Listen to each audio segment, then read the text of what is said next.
This is The Book of Life, a show about Jewish kidlit, mostly. I'm Heidi Rabinowitz.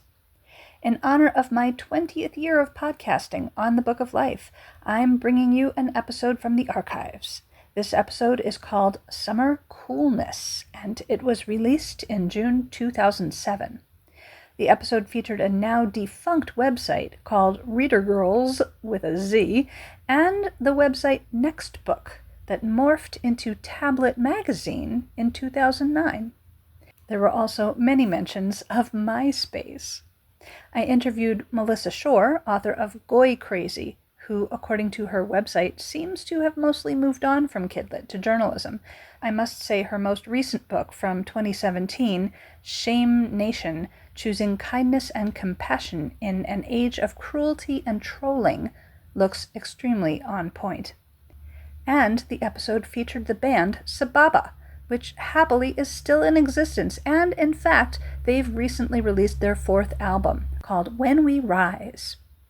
It's funny to think how much has changed and how much is still the same, including this podcast, which has changed format and focus, but we're still here. If you enjoy this blast from the past, please check out other episodes of The Book of Life from any time in the last 2 decades. Go to bookoflifepodcast.com and click on Archive in the sidebar. Or just go to the episode list on your podcast player and keep on scrolling down, down, down.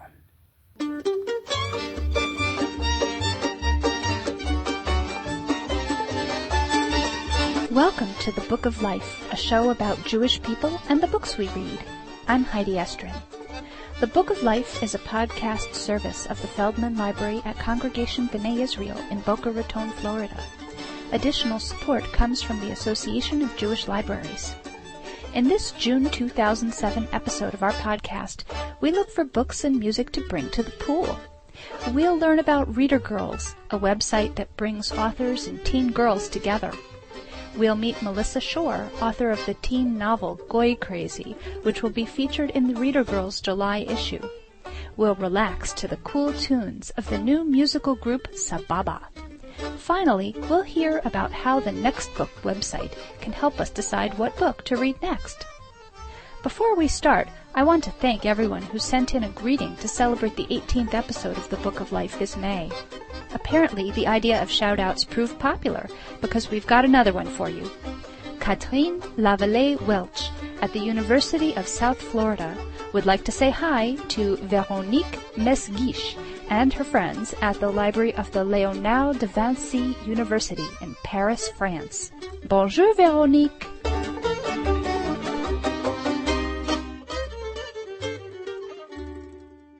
Reader Girls is an online magazine and web presence that brings teen girls together to read, chat, and meet authors who write about strong girls like themselves.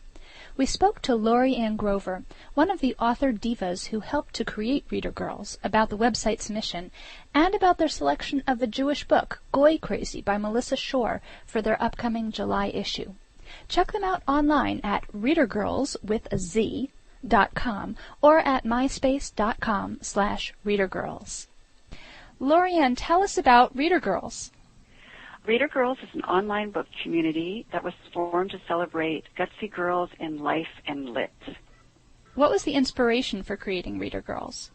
It really began when Justina Chin Headley was on her book tour for Nothing But the Truth and a Few White Lies, and she made a concerted effort to visit inner-city schools that couldn't afford author visits. And when she saw the state of their libraries and was reminded that they didn't have an author come regularly to their school, she just really felt burdened. So the concept of Reader Girls came to her that she could reach those kids. She could reach everyone regardless of economic status and provide a full, rich author book experience. She found 3 other authors who were philanthropically minded that she knew would be interested in reaching out. And so she approached Dia Calhoun, Janet Lee Carey, and myself. The folk wisdom is that girls read more than boys. Why do you feel that girls need the extra support of a program like Reader Girls? We're all writing about girls, and so that was a natural fit for us. But when we actually started looking for other cultures, other races, other points of view with strong, gutsy characters, they're not as prevalent as you think. so we thought that we could still provide support by finding these specific books and offering them up to girls. How do you select the books that you feature? We realized, how are we going to choose those books and continue to write and be on that online presence? And so we came up with the idea of utilizing bloggers who are reading vast amounts. And so we've turned to them and formed a group called Poster Girls, headed up by Little Willow. We gave them a suggestion of different topics for each month: compassion, tolerance, good body image, healthy mind. At the same time, we asked them to remember that we're looking for different races. We're looking for different points of view. Your book for July 2007 is Goy Crazy by Melissa Shore. How did you select this book? We saw this debut author with this great wit, fabulous sense of humor, and writing from a Jewish perspective. And we just thought this is the perfect fit. The great gutsy character of Rachel was going to really reach out to a lot of girls, we thought. And so we were eager to try and get her. What will you be doing to help readers get the most out of reading Goy Crazy? Well, Melissa is creating an issue for us. And in that issue, she'll have discussion questions. There will be an author interview. She'll provide a playlist of music that can be heard while you're reading the book or possibly getting together with girlfriends and moms and throwing a party. If you do throw a party, she'll provide decoration ideas, food, drink, everything that springs out of her book. So it's a great theme. On MySpace, there will be a slideshow running of her book as well as other recommended reads, including a nonfiction work that would support or be connected in some way to Goy Crazy. Over at the group forum, she'll be available several times a week. We'll post from her discussion questions that she offered up in the interview. We'll post those, and girls will begin to dialogue with each other, and then she will log on and answer questions as well. It sounds like you're using a lot of very exciting technology in Reader Girls. Can you tell us a little more about that? Well, we have an independent website at readergirls.com, and we did that to make the issue available to everyone. But our main presence is on MySpace because a recent study showed that girls 12 to 17, 70% of them are on MySpace. So we felt like we needed to go where they were at in order to be accessible. We've put up every screen possible, and we have 4 women, on the lookout, watching to be sure that it's all safe. But the heart of everything is in that group forum, and that's really where you hear the dialogue going. And it's just been amazing because we have girls and we have women of all ages. I don't know that I've seen this happening in other sites where these older women are dialoguing with younger women, and both sides are benefiting. You'll have one girl say, I am anorexic, I read this book and I've gone to the doctor and gained 14 pounds. You have another girl saying, I feel just so much pressure about college, and then a professor weighs in. And she gives her advice, you need to have fun now. And it's just amazing, this give and take that's going on. Lori-Ann Grover, thanks so much for speaking with us. Thank you for having me.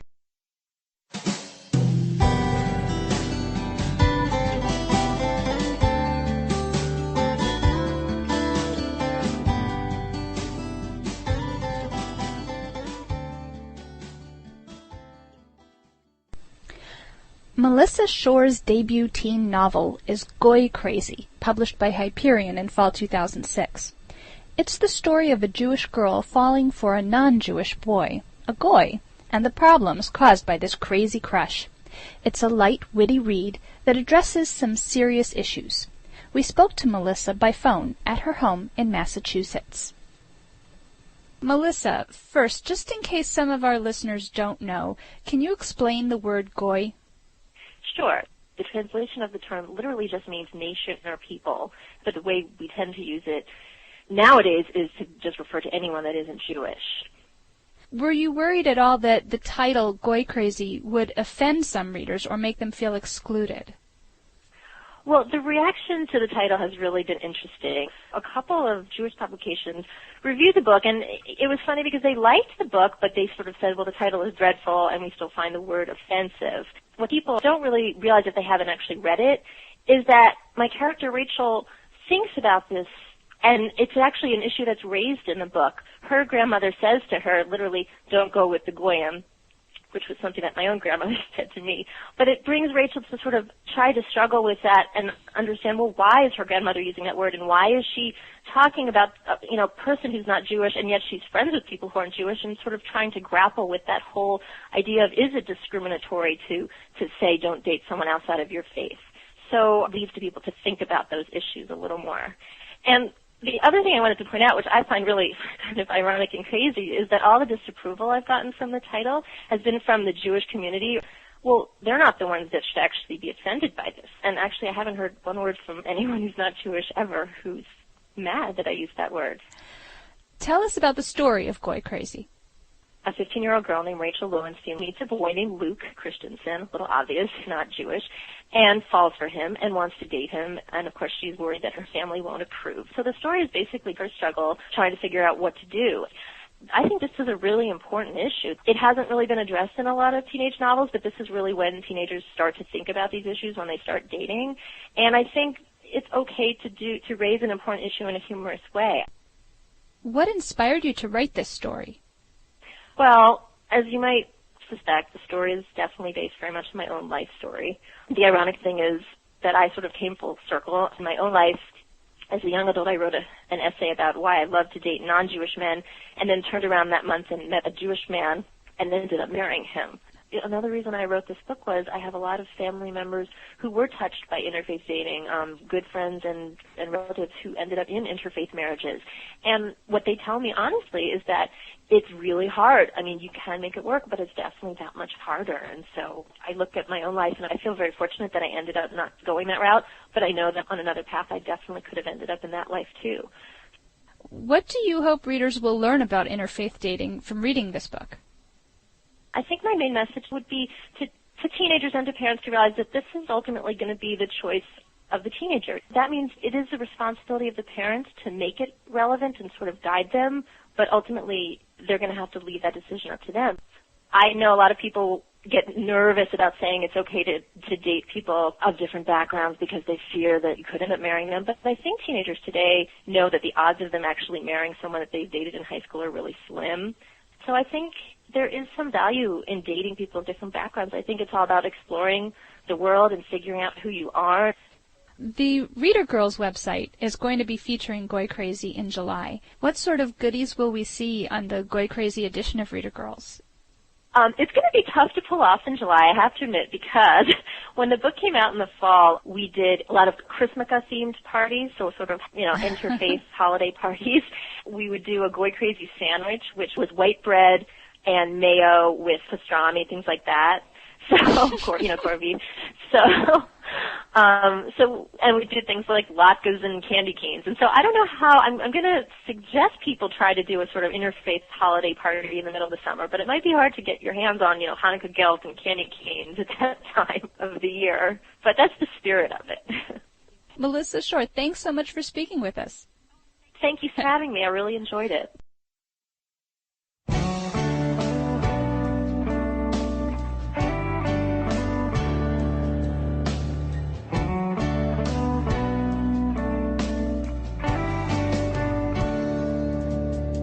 Baruch atah Adonai Hapurei Sukkot Shalom. Longtime Jewish musicians Scott Leader, Steve Brodsky, and Robbie Sherwin had so much fun singing backup for Sam Glazer that they decided to form their own band. The result is Sababa, a mixture of powerful spirituality and smooth sound. We spoke to band member Scott Leader by phone at his home in Phoenix, Arizona.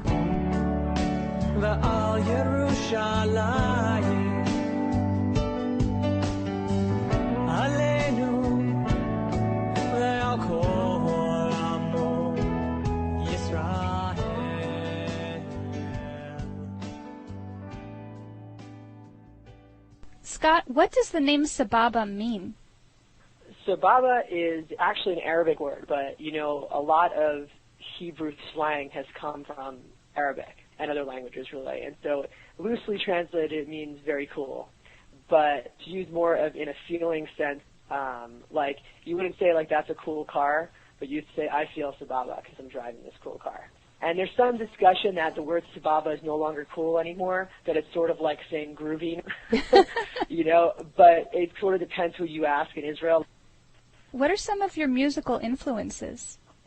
Well, okay, for me personally, I am a huge Bruce Springsteen fan. And then, of course, I grew up in the 80s, too, so I really have to give credit to all the 80s music that no one wants to admit that they like, but they do. There's a little flavor of that kind of Van Halen and Def Leppard rock in my writing. And then, of course, Billy Joel is a huge influence for me. That's what really inspired me to learn how to play piano, and that led me onto the path that I'm on now.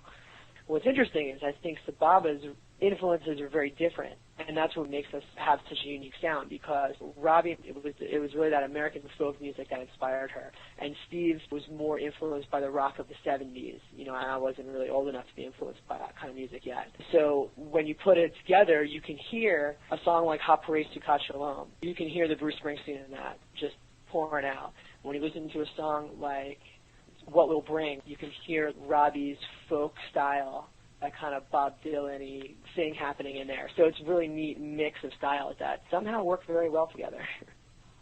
Is there any particular song on your album, Pray for the Peace, that stands out from the others for you? Yeah, for sure. I would say there's a song called Lo Alecha.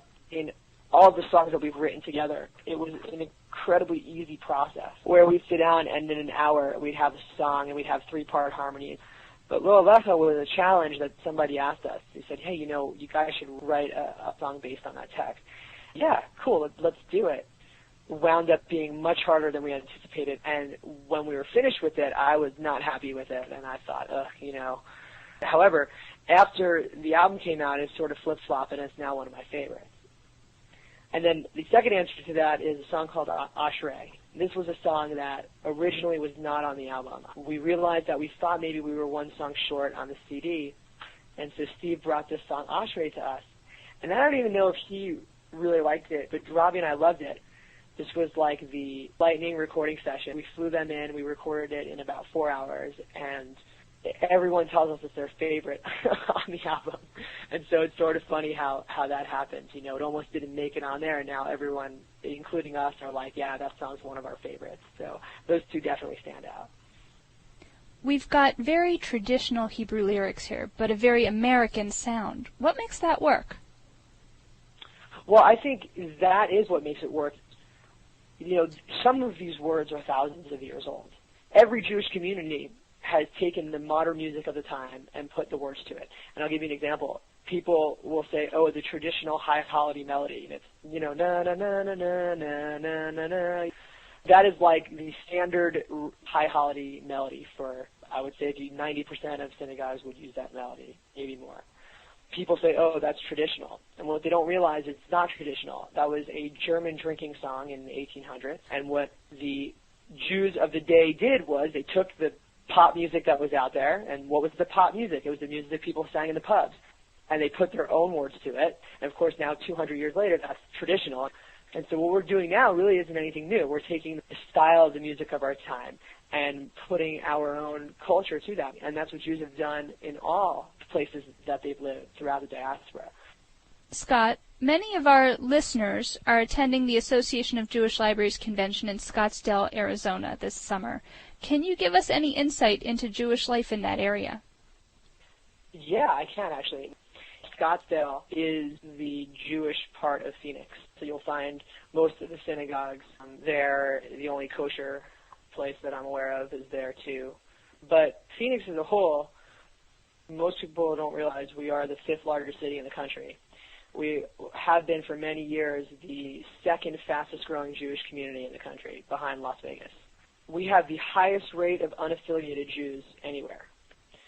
It's huge. It's like 60% or more, 65% of Jewish people in Phoenix are not affiliated with any synagogue, any JCC, anything like that. In my opinion, the reason for that has to do with the city's grown so fast that the synagogues haven't been able to keep up. Some of the synagogues are sort of built in this old school method of doing things, but most of the population is a new generation Most Jewish people here are from either New York or Los Angeles. They don't want to be part of a synagogue that reminds them of that lifestyle. So you'll find a lot of startup, smaller synagogues in town that are really kind of shaking things up and are growing very fast. There's definitely potential here, but there's a lot of untapped potential. Just from the library standpoint, it's great that you're looking towards music. You know, there's no radio station that plays our music. The only way that people hear our music is when we go somewhere and perform it, or if they buy a CD.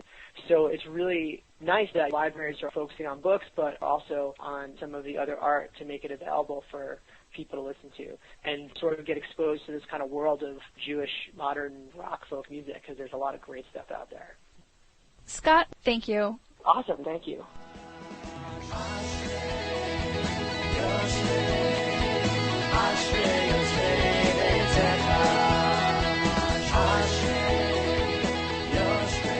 To buy Sababa's CD, Pray for the Peace, or to book the band for a concert, visit sababamusic.com.